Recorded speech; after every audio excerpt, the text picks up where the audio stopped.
Good morning, consultations. So I am Abegael Mae Gepitulan. You might know me as Abby, Abby, or Inday Abby.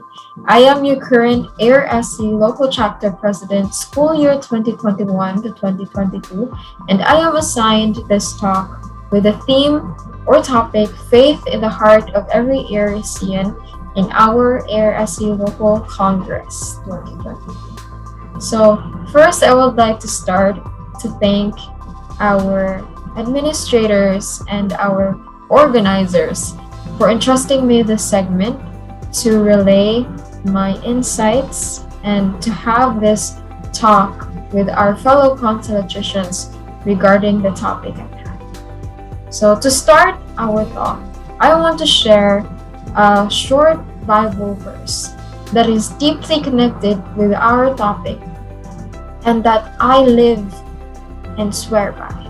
It is from the book of Mark, chapter 11, verse 12. Therefore, I tell you, whatever you ask for in prayer, believe that you have received it, and it will be yours. That is a good introduction to faith. It is not something that owes something in return. It is not equivalent to anything. It is not a job that requires a salary. Faith, something you believe in, and you just believe would happen.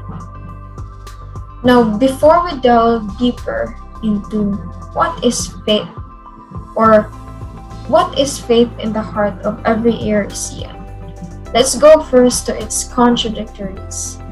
What are the enemies of faith? So, faith, the exact opposite of faith is doubt.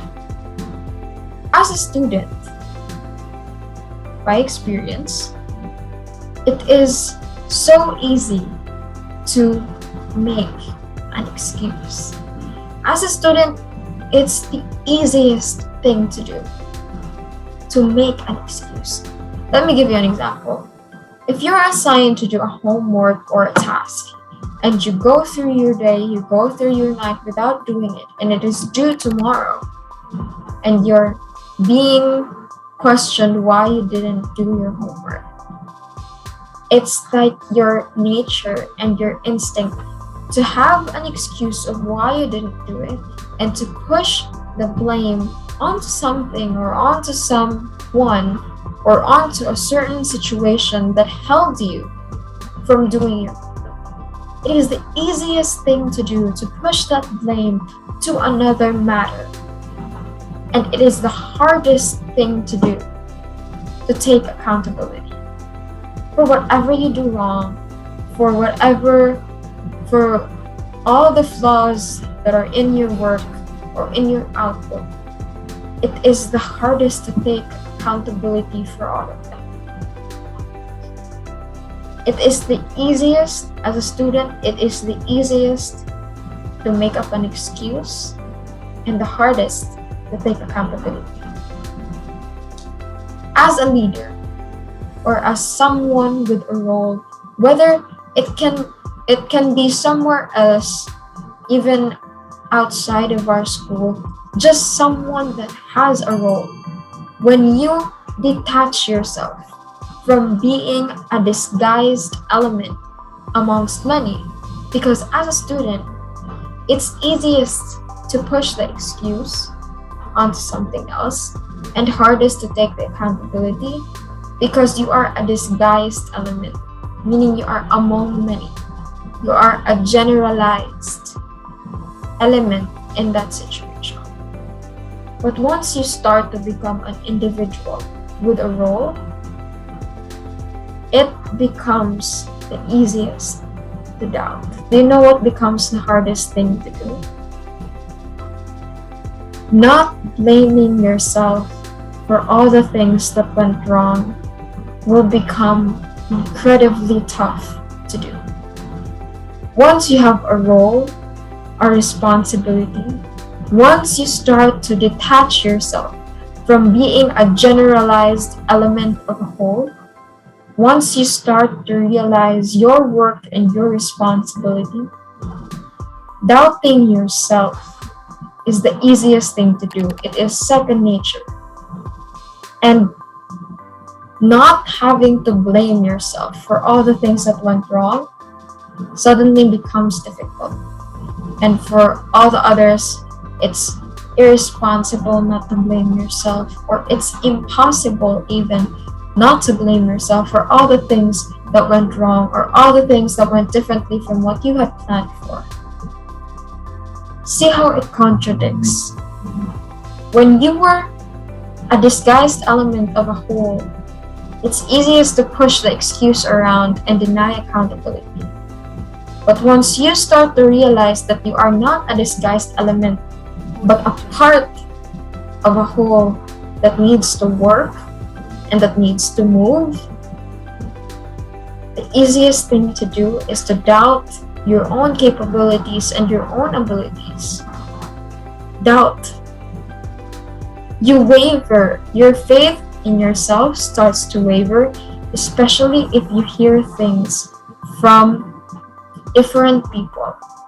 A lot of people will always have a lot of things to say, but don't let those many words define who you are and what you can do. And once that starts to get into your head, all the things that could possibly go wrong, even if those things are beyond your control, you're going to start to blame yourself for it. Which is why it will be the hardest thing to do, not to blame yourself. Because in your mind, you're taking in those harsh criticisms from people that you don't even know. And their criticisms are basically groundless. And you're taking it to heart. You start to take all the things that went wrong as validation for their comments, as validation for their description of you, for their negative description of you. As an ARSCian, like myself, I have no doubt in my faith in God. But for some reason, when it needs to translate to ourselves, it becomes challenging. Having faith in yourself is so different from having faith in God, because most of the things are within your control. Doubt, an enemy of faith. The next enemy of faith is fear. I want to share a gospel verse. Trust in the Lord with all your heart, and do not lean on your own understanding. In all your ways acknowledge Him, and He will make straight your paths. This is from Book of Proverbs, chapter 3, verses 5 to 6. Trust in the Lord with all your heart, and do not lean on your own understanding. I'm going to be perfectly honest. If I depended on my own understanding and judgment, I wouldn't be where I am today. I would be in a corner somewhere, trapping myself in a cage that I call my comfort zone, when in truth, that cage is called fear. You see, years back, before I was a servant leader, or before I rendered my service to the school as an ARSC officer, I felt so incredibly comfortable doing all the things that I am familiar with, or that I know I am good at. I felt so good about doing things repetitively and being better at doing them by increments, by little increments, and doing them every single day, and labeling them as my routine. And that becomes my comfort zone. I was so comfortable in that place. And if you asked me then to depend on my own belief and on my own understanding rather, and my own judgment, I wouldn't take on the challenge to become a servant leader. I wouldn't take on that change to become a servant leader. I was so peaceful. I was living incredibly peacefully in a world that I know all too well, doing all the things the same every single day. I was so familiar with it. But you see, in my comfort, I realized something. I stayed there because I was afraid of trying new things. You see, the reason why we are also afraid to try to confront challenges and try to take a step towards change is fear. We fear failure. We fear not being good at all the things we do not know. And I discovered that about myself. You see, I have this obsession to do well in all the things that I try. That is why I get so hung up when I start to develop a new talent. I get so obsessed with it. I have a stage where it is just something that I do all of the time because I get so obsessed in perfecting my technique so that I will do better and better and better, and that I will become good at it. That's where my fear lies. To be a beginner in something that I'm trying and then failing so hard where I have not even started or giving it my all. I have that incredible fear not being great in something that I tried to do, which is why I stay in my comfort zone, because I know all the things that I'm good at, and I feel good being good and doing great at the things that I know I'm good at. If I didn't take on that challenge, I would be so far from the person that I am so proud of that I am now, or that I turned out to be. And knowing this, it is because I trusted and had faith in something beyond myself, or beyond my fingertips, beyond the ends of my skin. I had faith in God. You see, if we fear failures too much, it means you are not willing, or we are not willing to risk enough for success. If we fear changes too much, it means we are not willing to try enough for that good transformation. If we fear disappointments too much, it means we are not willing to do enough for a chance to become greater. And when I mean greater, I don't mean greater than the person next to you, or greater than the person in front of you, or greater than the person that went before you, but greater than the person you used to be. That is the only competition you should have. Looking at others as competition can be healthy. It can be a healthy mindset, but it's so easy to pass that line between healthy competition to just pure toxic competition. What I find works best for me is just to strive to do well and to do better than what I did yesterday, and to become little by little a better person than I was yesterday. To be an effective servant of God means to be empty. It means to offer what you can, give what you can. In our faith, in our service, being empty doesn't mean you're at a disadvantage. It doesn't mean loss. It means you gave what you can for other people's gain. And that is never a loss to the ones that give. It is happiness and fulfillment to a true servant of God You see, we measure our service sometimes not by the impact, not by its efficacy right away, but what we have left and what we can offer someone. If you let fear take control of that faith that wants to work, that is a loss.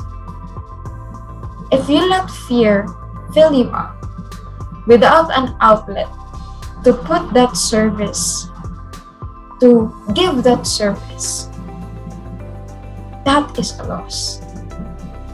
But to let that faith work within your heart and within your system, and let that extend beyond the limits of your body and the limits of your comfort zone, that is putting faith to work.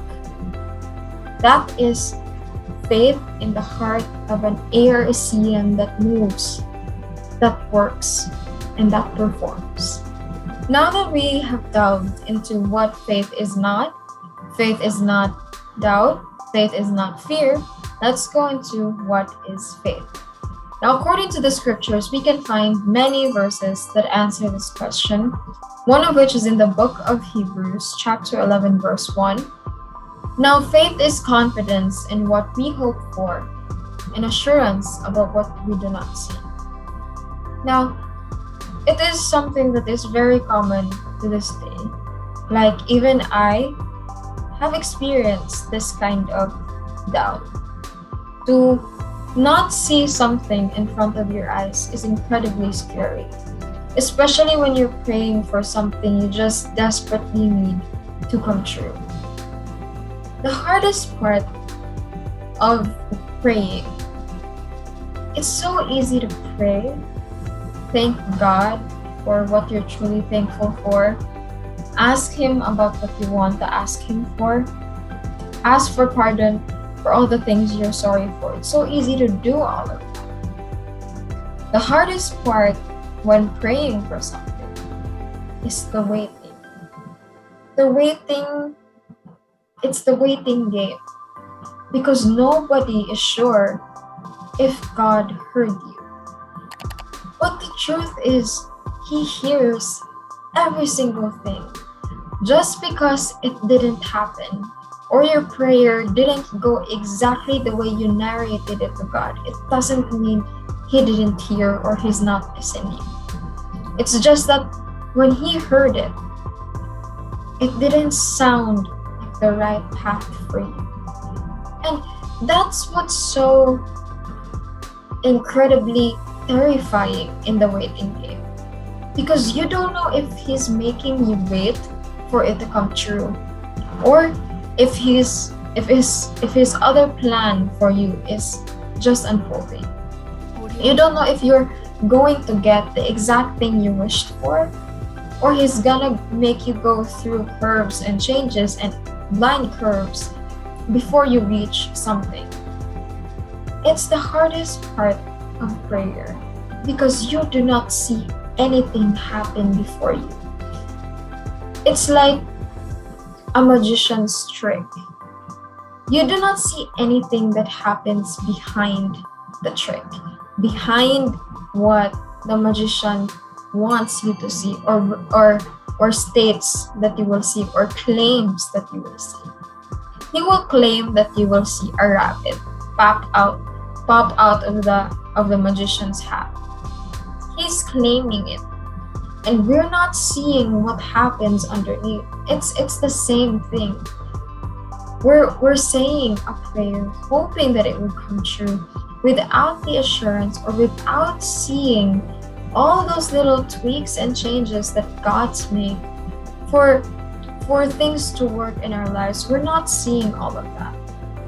That's what makes the waiting game part of prayer difficult, especially for our faith.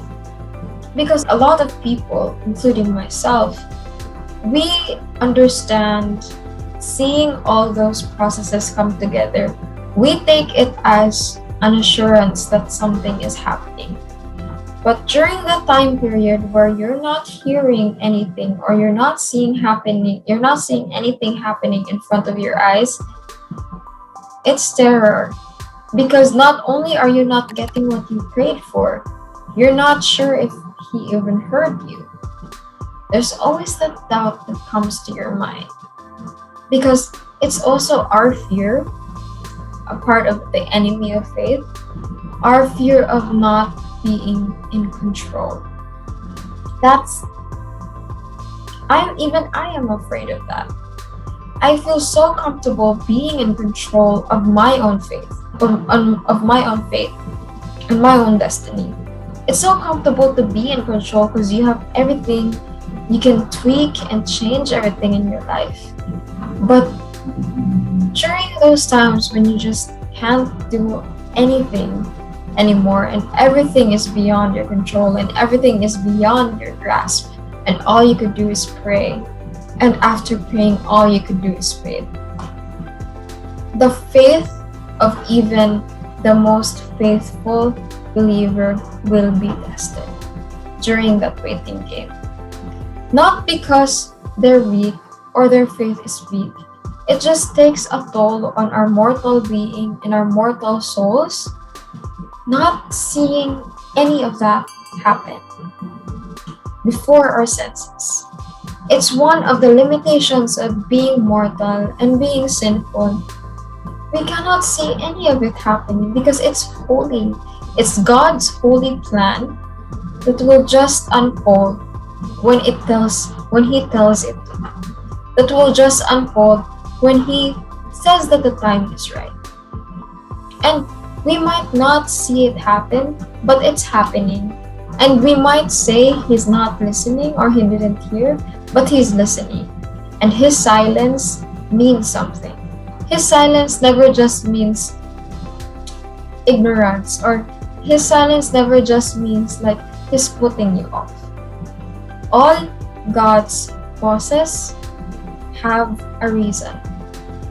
And you should be keen enough to know it and be patient all throughout your waiting game. Because according to the second book of Corinthians, chapter 5, verse 7, for we walk by faith, not by sight. Faith is not part of our senses, right? Because our senses, it's adjusted to external matters. For example, our sight, we can say that we see things according to what happens externally in our outside world, outside of our own bodies. We see things, we touch things, we smell things, we taste things, we hear things. All of those are external processes, external systems coming together for you to perceive something effectively. Faith is something that is deeply internal. It can be controlled and triggered by external events, yes, but its process is deeply internal to the point where, because of how internal it is, it passes through our being and goes beyond what we are and who we are, and goes beyond the edges of our skin. It's internal, but it is bigger than us or than who we are. What people get scared of the most when it comes to faith is their loss of sight. To walk without seeing where you're stepping, or to walk, you know you're walking on a road but you don't know where that road leads you. It's incredibly scary because you don't know what you're fighting for. For example, this battle is extremely tough for me to go through right now. And if I win this battle, I don't know what's waiting for me on the other side, so I don't even know what I'm fighting for. Or if I lose this battle, I don't know where I'm heading. Do I go back? Do I go forward and fight the battle again? It's the scariest thing to go through a journey just relying on faith and not having sight of all the plans of God happening behind the scenes. That's the scariest thing. And that's why most people don't trust faith alone. Because it's such a hands-off process. As mortal and as human as we are, we want to leave our mark and do the work, and we want to know everything that's going on and have the assurance of everything that we wish for. But faith is the exact opposite. As mortals, we hold on to things so tightly, but faith is simply letting go and entrusting everything to God.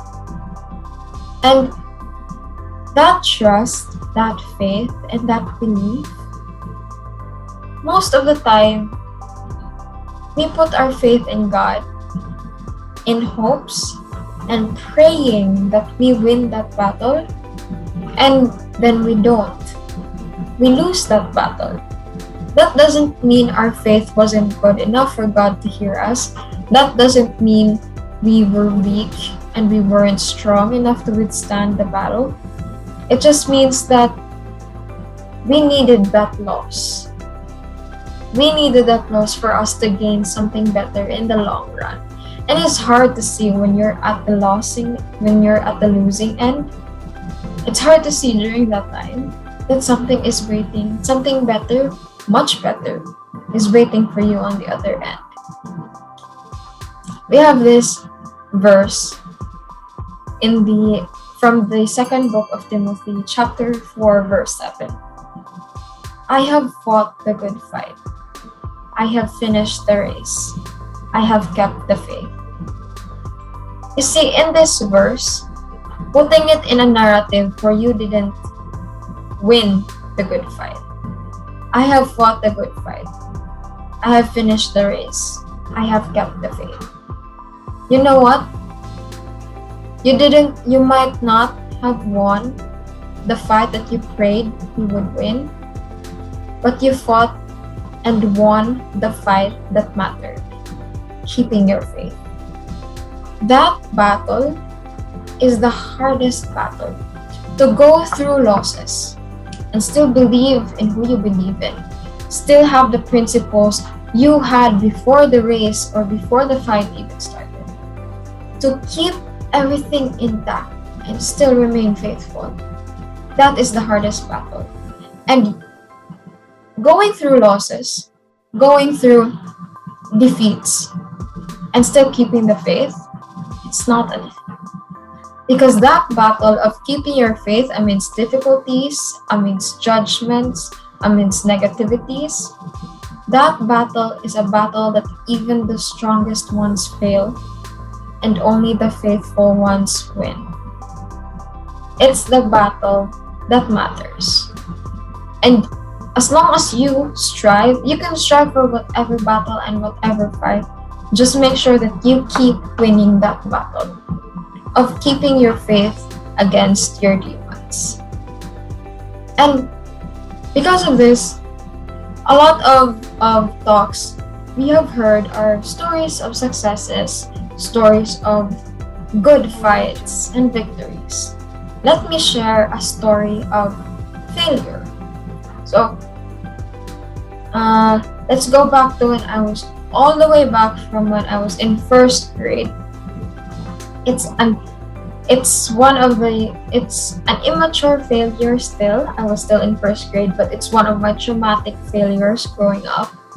So, this time I had zero talent in art. Like, there's no drama. I had zero, nada talent in art.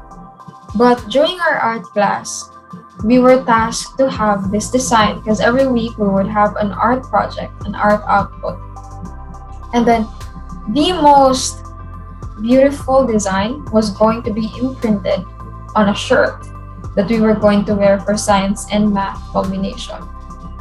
And I had no talent in art, but I wanted to win that task because I wanted to see a work that I did that everyone else is wearing. I wanted to see my work plastered somewhere beyond my paper and somewhere in walls, somewhere in people's shirts.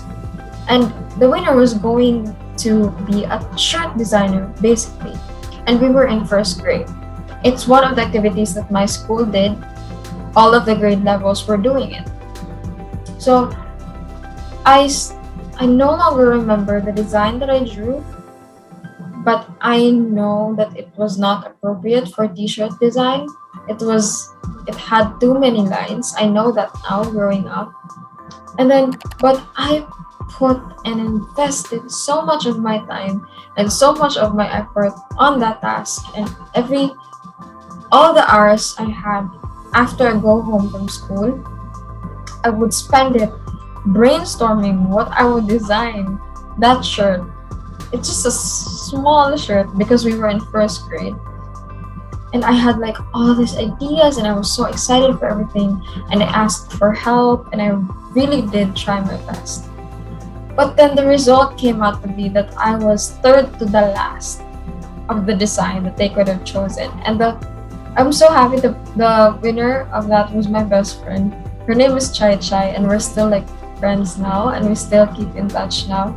And I was so happy for her, but I felt so bad for myself because I tried so hard, and I knew all the efforts that I put in.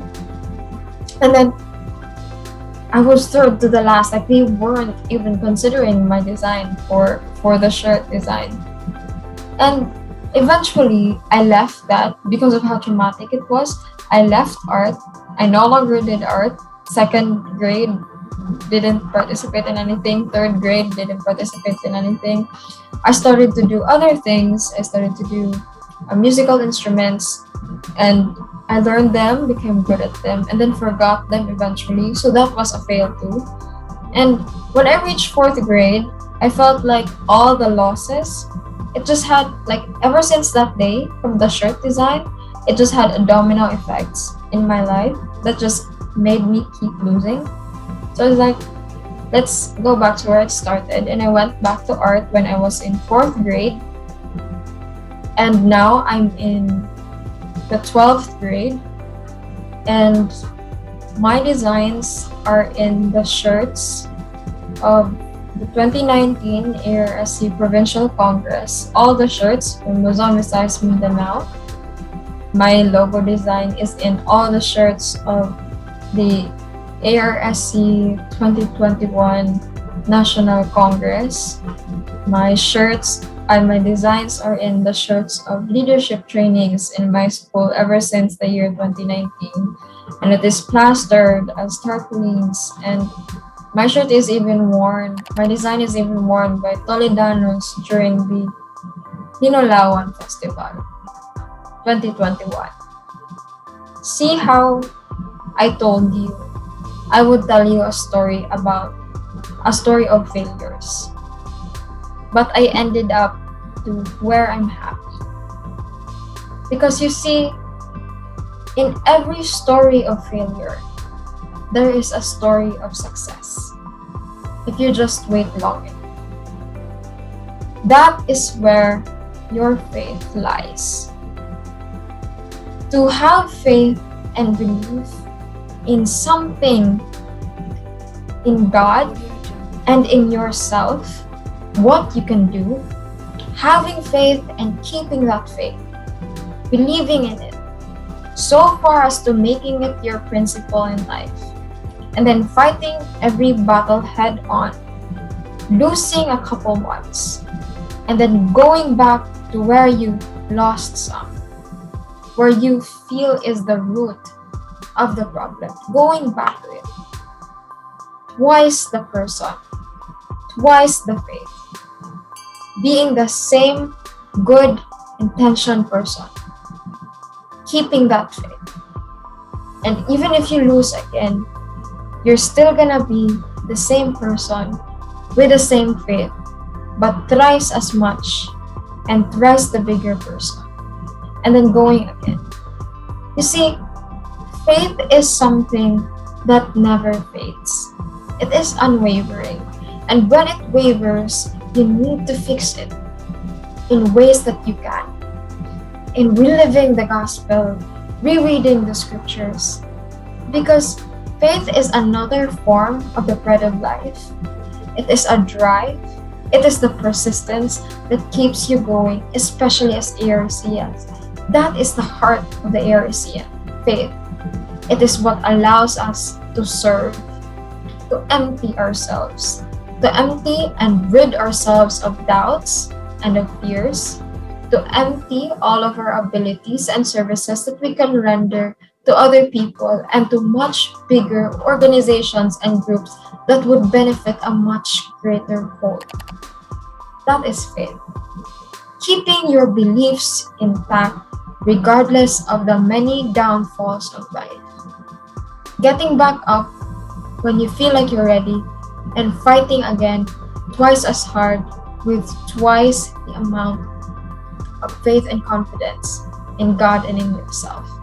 So as ARSCians, let us keep that faith aflame and let us impart them to people we meet in our lives so that they too might have faith in their hearts as they journey towards the many blind curves of life. Now, before I end our talk today, I want to thank all of you for listening to my story and to my insights, and of course to this opportunity to get to speak in front of you. I hope that we will all fight the good fight with our faith aflame in service to God and our brothers and sisters. Thank you so much, ARSCians, and I wish you all a good day and many more good days to come.